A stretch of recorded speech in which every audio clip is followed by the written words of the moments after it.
soothing story time.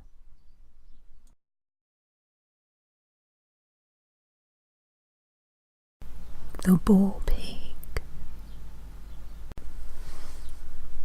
There is a back way onto the lawn, said Mrs. Philidor Stossen to her daughter, through a small grass paddock, and then through a walled fruit garden full of gooseberry bushes. I went all over the place last year when the family were away. There is a door that opens from the fruit garden into a shrubbery, and once we emerge from there, we can mingle with the guests as if we had come in by the ordinary way. It's much safer than going in by the front entrance and running the risk of coming bang up against the hostess. That would be so awkward when she doesn't happen to have invited us. Isn't it a lot of trouble to take for getting admittance to a garden party? To a garden party, yes. To the garden party of the season, certainly not. Everyone of any consequence in the county, with the exception of ourselves, has been asked to meet the princess, and it would be far more troublesome to invent explanations to why we weren't there than to get in by a roundabout way. I stopped Mrs. Covering in the road yesterday and talked very pointedly about the princess. If she didn't choose to take the hint and send me an invitation, it's not my fault, is it? Here we are. We just cut across the grass and through that little gate in the garden.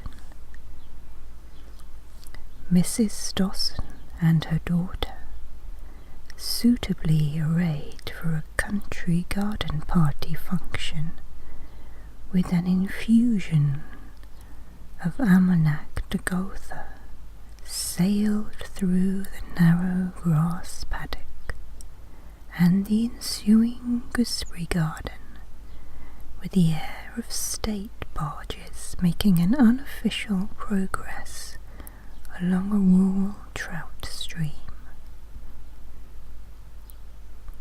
There was a certain amount of furtive haste mingled with the stateliness of their advance, as though hostile searchlights might be turned on them at any moment, and, as a matter of fact, they were not unobserved. Matilda Covering, with the eyes of an alert 13 years, and the added advantage of an exalted position in the branches of a medlar tree, had enjoyed a good view of the Stossen flanking movement, and had foreseen exactly where it would break down in execution. They'll find the door locked, and they'll jolly well have to go back the way they came, she remarked to herself. Serves them right for not coming in by the proper entrance. What a pity Tarquin's superbus isn't loose in the paddock. After all, as everyone else is enjoying themselves, I don't see why Tarquin shouldn't have an afternoon out. Matilda was of an age when thought is action. She slid down from the branches of the medlar tree, and when she clambered back again, Tarquin, the huge white Yorkshire boar pig had exchanged the narrow limits of his sty for the wider range of the grass paddock. The discomfited Stossen expedition, returning in recriminatory but otherwise orderly retreat from the unyielding obstacle of the locked door, came to a sudden halt at the gate dividing the paddock from the gooseberry garden. "What a villainous-looking animal!" exclaimed Mrs. Stossen. "It wasn't there when we came in." "It's there now, anyhow," said her daughter. "What on earth are we to do? I wish we had never come."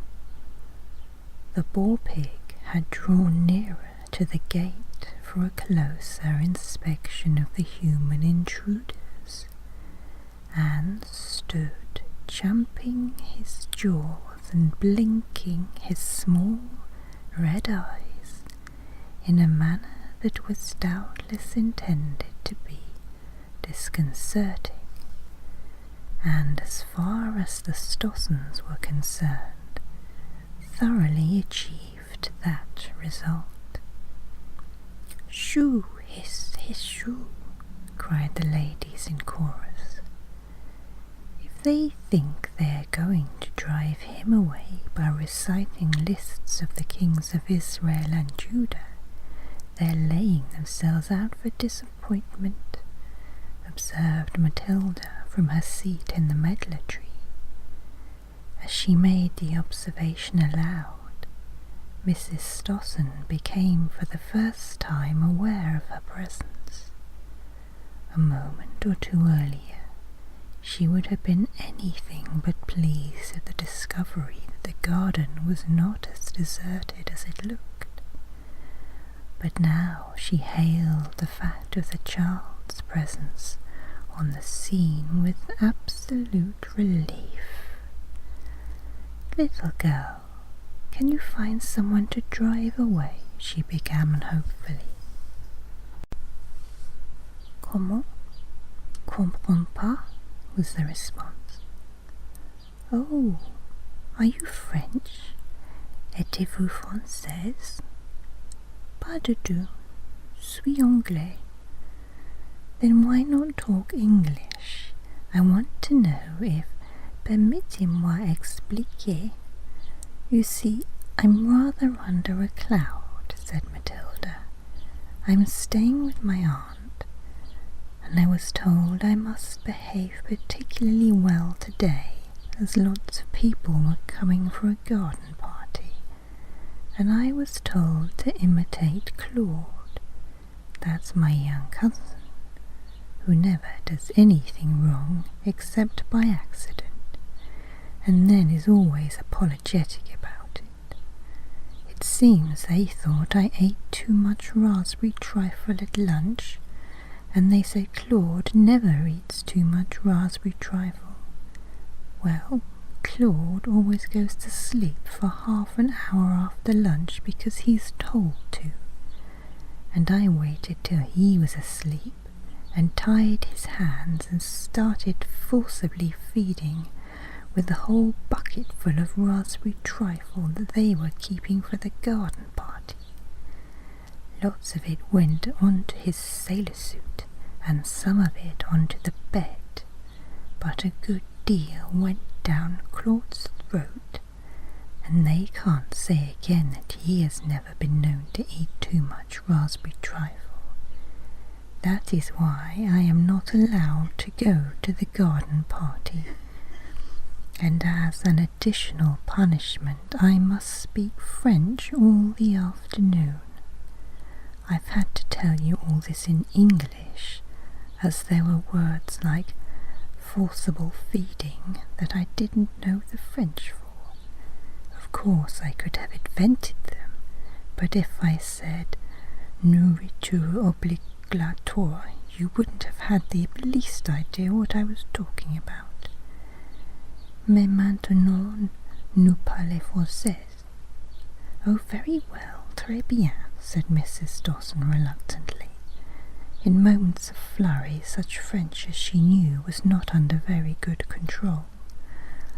Là, à l'autre côté de la porte, est un chocolat. Un chocolat. Ah, le petit chameau, exclaimed Matilda with enthusiasm. Mais non, pas du tout petit et pas du tout chameau. Une bête féroce. Une bête, corrected Matilda. A pig is masculine as long as you call it a pig, but if you lose your temper with it and call it a ferocious beast, it becomes one of us at once. French is a dreadfully unsexing language. For goodness sake, let us talk English then, said Mrs. Dawson. Is there any way out of this garden except through the paddock where the pig is? I always go over the wall by way of the plum tree, said Matilda. Dressed as we are, we could hardly do that, said Mrs. Dawson. It was difficult to imagine her doing it in any costume. Do you think you could go and get someone who would drive the pig away? Asked Miss Dawson. I promised my aunt I would stay here until 5 o'clock. It's not 4 yet. I'm sure, under the circumstances, your aunt would permit. My conscience would not permit, said Matilda with cold dignity. We can't stay here till 5 o'clock, exclaimed Mrs. Dawson with growing exasperation. Shall I recite to you the make the time pass quicker? Asked Matilda obligingly. Belinda, the little breadwinner, is considered my best piece, or perhaps it ought to be something in French. Henri IV's address to his soldiers is the only thing I really know in that language. If you will go and fetch someone to drive that animal away, I will give you something to buy yourself a nice present, said Mrs. Dawson. Matilda came several inches lower down the medlar tree. That is the most practical suggestion you have made yet for getting out of the garden, she remarked cheerfully. Claude and I are collecting money for the Children's Fresh Air Fund, and we are seeing which of us can collect the biggest sum. I should be very glad to contribute half a crown, very glad indeed, said Mrs. Dawson, digging that coin out of the depths of a receptacle which formed a detached outwork of her toilet. Claude is a long way ahead of me at present, continued Matilda, taking no notice of the suggested offering. You see, he's only 11, and has golden hair, and those are enormous advantages when you're on the collecting job. Only the other day a Russian lady gave him 10 shillings. Russians understand the art of giving far better than we do. I expect Claude will net quite 25 shillings this afternoon. He'll have the field to himself, and he'll be able to do the pale, fragile, not long for this world business to perfection after his raspberry trifle experience. Yes, he'll be quite 2 pounds ahead of me by now. With much probing and plucking and many regretful murmurs, the beleaguered ladies managed to produce 7 and 6pence between them. I'm afraid this is all we've got, said Mrs. Dawson. Matilda showed no sign of coming down either to the earth or to their figure. I could not do violence to my conscience for anything less than 10 shillings, she announced stiffly. Mother and daughter muttered certain remarks under their breath, in which the word beast was prominent, and probably had no reference to Tarquin. "I find I have got another half-crown," said Mrs. Stossen in a shaky voice. "Here you are. Now please fetch someone quickly." Matilda slipped down from the tree, took possession of the donation, and proceeded to pick up a handful of overripe medlars from the grass at her feet. Then she climbed over the gate and addressed herself affectionately to the boar-pig. "Come, Tarquin, dear old boy, you know you can't resist medlars when they're all rotten and squishy." Tarquin couldn't. By dint of throwing the fruit in front of him at judicious intervals, Matilda decoyed him back to his sty, while the delivered captives hurried across the paddock. "Well, I never, the little minx!" exclaimed Mrs. Stossen when she was safely on the high road. "The animal wasn't savage at all. And as for the 10 shillings, I don't believe the Fresh Air Fund will see a penny of it." There she was unwarrantably harsh in her judgment. If you examine the books of the fund, you will find the acknowledgment, collected by Miss Matilda Covering, 2 shillings and 6pence. The end.